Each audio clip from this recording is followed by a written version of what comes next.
Hi, I'm Alvah T. Beander, and I'm a personal property appraiser with specializations in African, African American, and African diaspora art.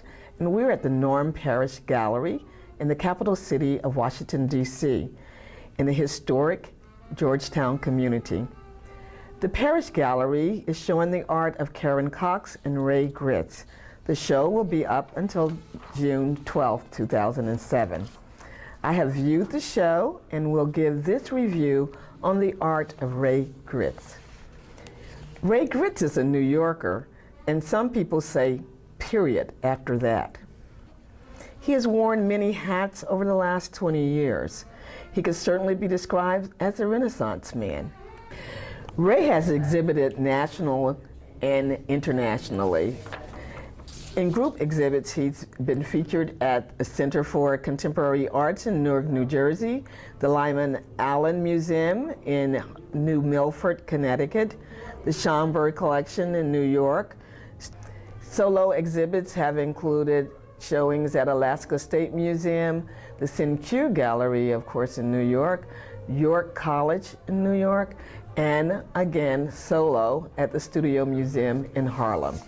Ray went on to be the editor-in-chief, publisher, and art director of Jump, a forum for new world culture magazine from which Jump TV was an outgrowth.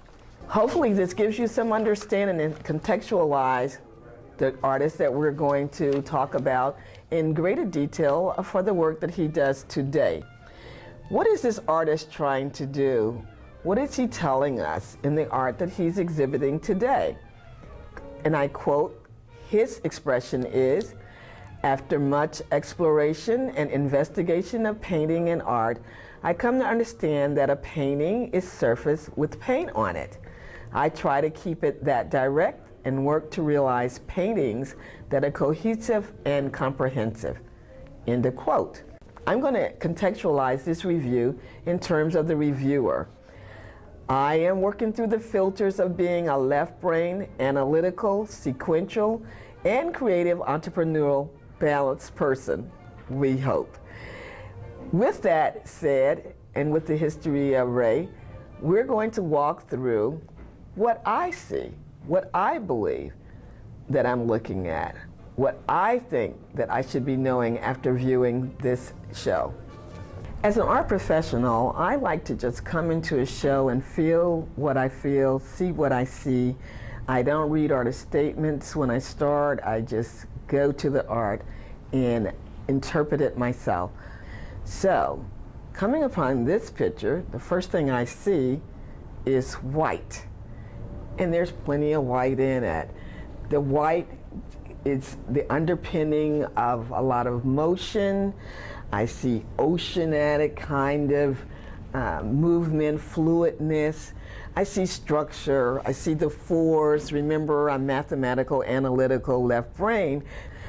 This area here, to me, helps denote that break away from structure.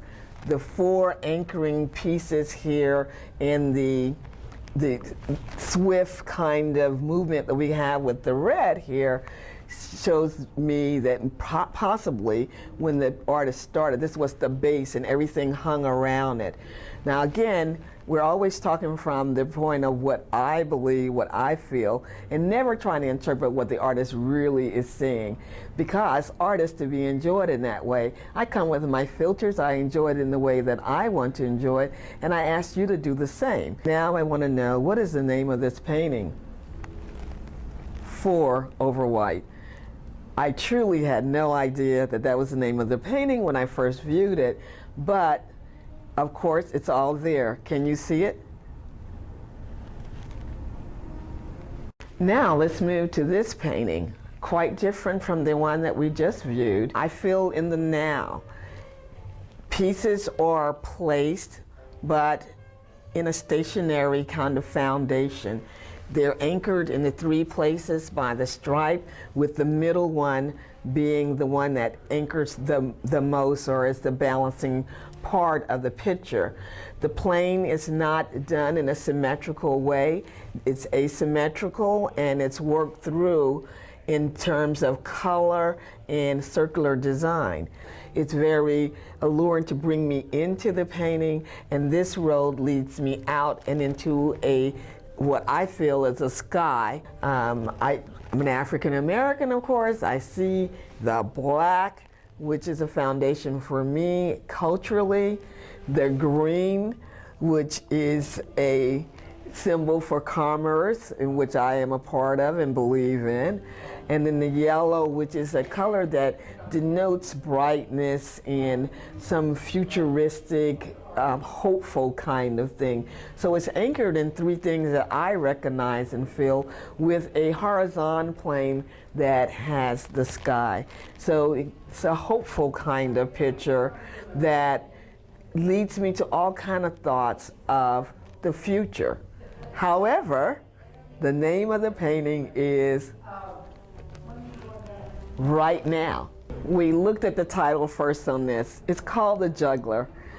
And there's our white. We love the white. Again, white with its spiritual connotation, its brightness.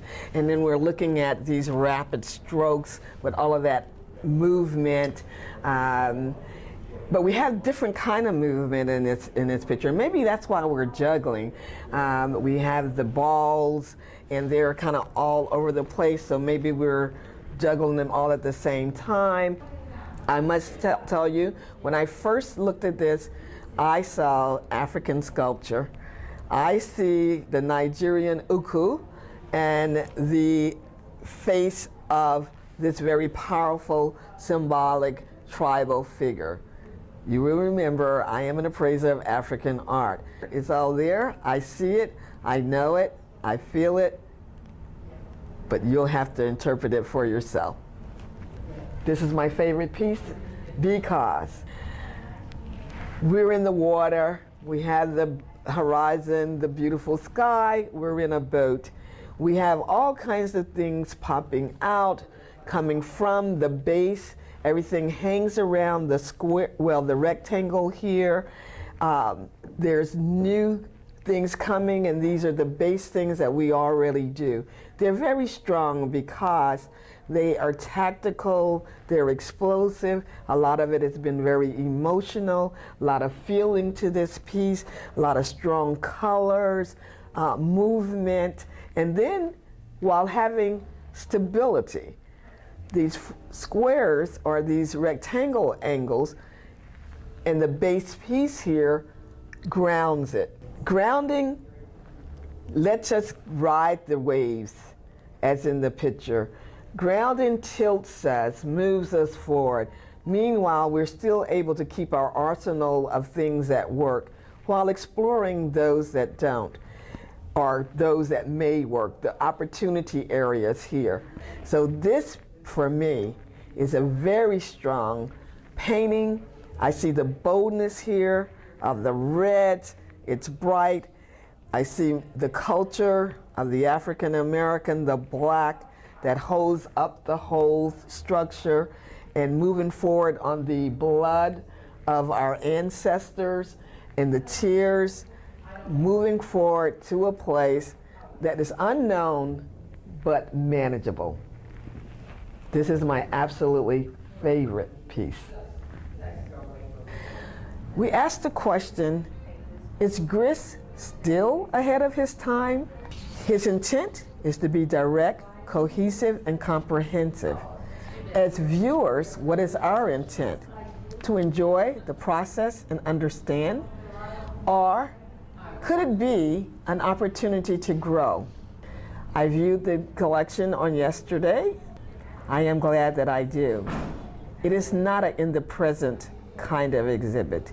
It is an aha moment kind of exhibition.